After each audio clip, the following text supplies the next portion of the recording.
박영선 후보의 남편 명의인 도쿄도 미나토구 아카사카 샤초메에 위치한 고급 아파트도 문제를 삼아야 할 것입니다. 이 아파트를 보유함으로써 박영선 후보가 일본 정부에 바치고 있는 세금이 상당할 것으로 보여집니다. 일본 정부에 세금을 바치는 분이 대한민국 서민 임대아파트 공급에 협조한 사람을 비난할 자격이 있습니까? 진정한 토책 왜구가 바로 박영선 후보입니다. 박영선 후보는 즉시 지금까지 일본 정부에 바친 세금의 액수를 공개하시기 바랍니다.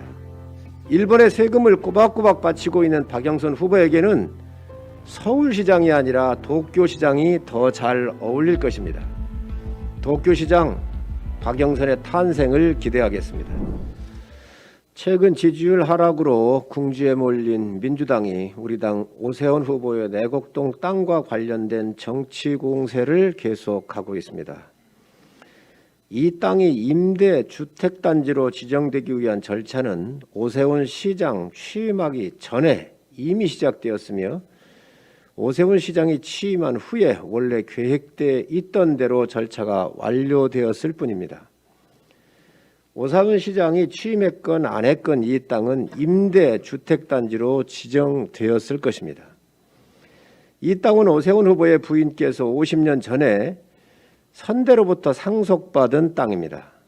임대주택을 짓기 위해 정부가 강제 수용했으며 당시 주변 실거래가보다 훨씬 낮은 가격으로 편입되었으므로 오세훈 후보의 일가는 특혜를 본 것이 전혀 없습니다.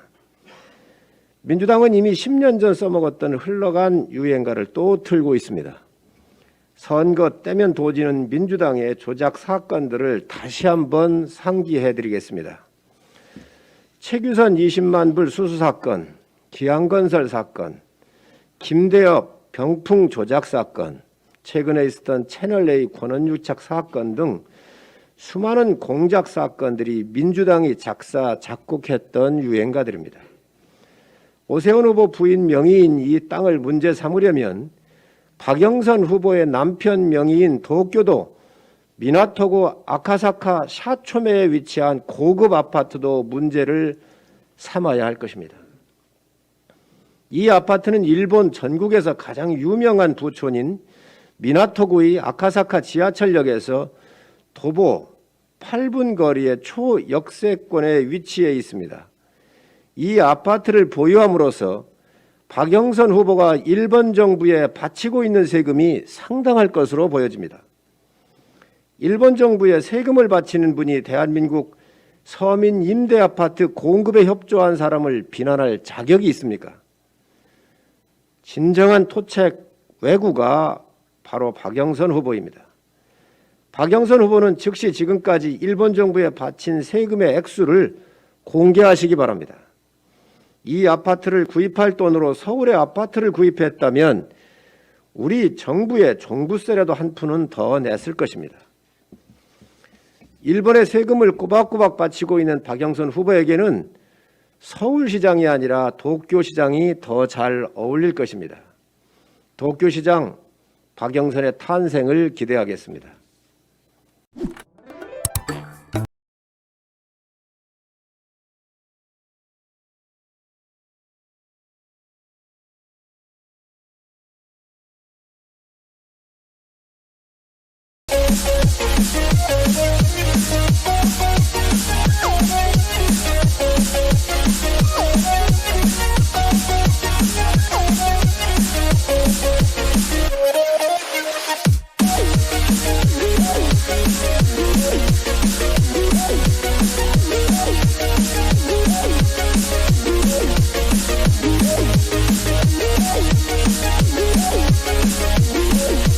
아파트만 때려다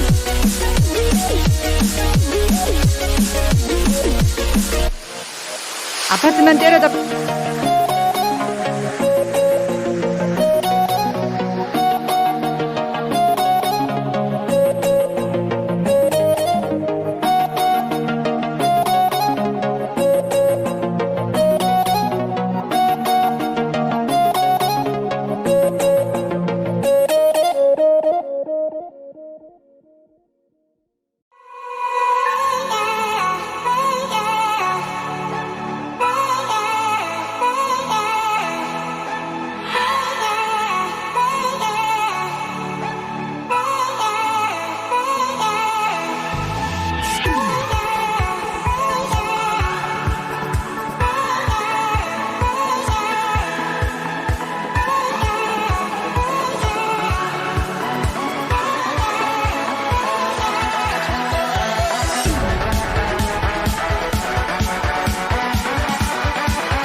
아파트만 때려잡더니 다 이유가 있었습니다. 자신들의 투기를 감추기 위해 엄한 강남 아파트로 변죽을 울렸던 것입니다. 적폐, 다 국민이 발딛고 사는 세상에서 일어나는 일입니다. 그러니 대통령의 적폐 탓은 곧 국민 탓이라는 뜻입니다. 공직사회의 부패가 만연한 것은 민물이 통째로 썩었기 때문입니다. 문정권 최상층부의 부정부패가 나라 전체를 감염시킨 것입니다. 국민 탓이 아니라 당신들 탓입니다. 연일 등장하는 LH 사태 관련 기사는 말끝마다 공정과 정의를 참칭한 정권이 4년 내내 외쳤던 공정이 신기루였다는 것을 증명하고 있습니다.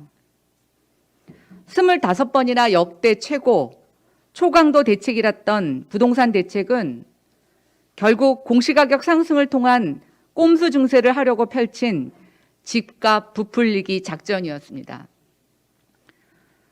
폭등한 집값에도 불구하고 대출이 안 돼 영끌까지 했던 청년들은 정부의 효과 없는 대책보다 고급 정보와 넉넉한 대출까지 허용되는 토지 투기 시장이 따로 있었고 그 플레이어가 공기업 직원, 집권여당 정치인이라는 게 더 화가 납니다. 아파트만 때려잡더니 다 이유가 있었습니다. 자신들의 투기를 감추기 위해 엄한 강남 아파트로 변죽을 울렸던 것입니다. 그런데 뒤늦은 대통령의 사과는 공허함 그 자체입니다. 처음 이 사건이 불거졌을 때 변창흠 국토부 장관은 일부 직원의 일탈 행위라고 했습니다. 그런데 2주 후 대통령의 발언은 부동산 적폐라고 합니다. 주무장관 발언에 대한 지적과 사과는 찾아볼 수 없고 공직사회 기강이 무너진 국가 최고 지도자로서의 사과도 없었습니다. 적폐, 다 국민이 발딛고 사는 세상에서 일어나는 일입니다. 그러니 대통령의 적폐 탓은 곧 국민 탓이라는 뜻입니다. 공직사회 부패가 만연한 것은 민물이 통째로 썩었기 때문입니다. 문정권 최상층부의 부정부패가 나라 전체를 감염시킨 것입니다. 국민 탓이 아니라 당신들 탓입니다. 우선 사의를 표명한 변창흠 장관에 대해서 당장 사표를 수리하시기 바랍니다. 이사대책 마무리하고 가라는 말씀은 이번 사태의 해결 의지가 없다는 뜻입니다. 그리고 3기 신도시 개발을 멈추어 주십시오. 투기꾼들의 먹잇감은 놔둔 채 투기를 없애겠다는 것은 독버섯에 뿌리를 남기고 보이는 일부만 없애겠다는 것입니다. 투기 화염의 불씨를 살려두겠다는 것입니다. 결국 플레이어만 바뀌고 반복될 것입니다. 정말 부동산 적폐 청산 의지가 있다면 신도시는 원점에서 재검토되어야 합니다. 다음 달에 발표된다는 추가 후보지 발표부터 멈추어 주십시오.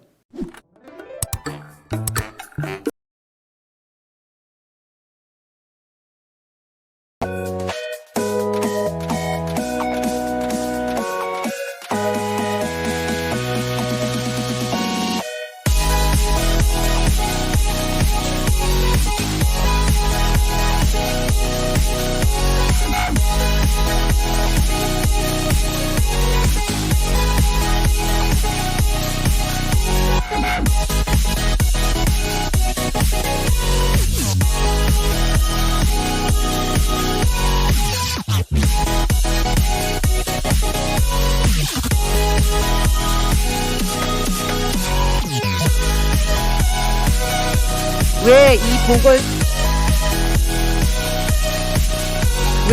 보궐선거를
왜 이 보궐선거를 치르는가?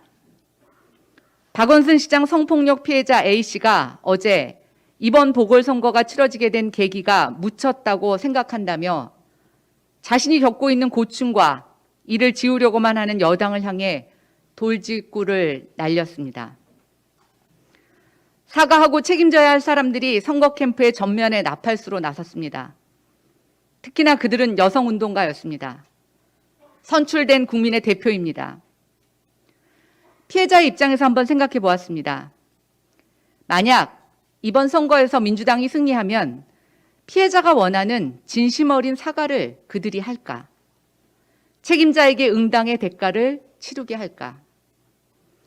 아니, 여당이 이기면 이번 성폭력 사건은 점차 사람들의 기억에서 사라질 것입니다. 이 선거가 어떤 이유로 치루어지는지조차 잊게 될 것입니다. 만약 야당이 승리한다면 어떻게 될까요?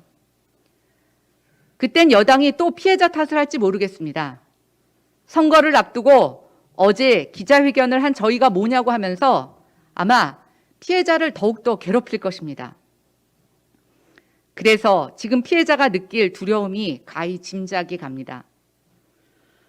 여당은 여러 번의 사과 기회가 있었지만 그걸 무시했습니다. 피해자를 무시하는 것이 아니라 국민을 무시한 것입니다. 이번 선거 후보자가 잘라서 뽑는 거 아닙니다. 국민의 심판을 보여주는 선거입니다. 왜 이 보궐선거를 치르는가? 뼛속까지 파고드는 날카롭고 깊은 지적의 칼날입니다. 피가 뚝뚝 떨어지는 모습이 보일 만큼 아직도 아픈 상처의 모습입니다.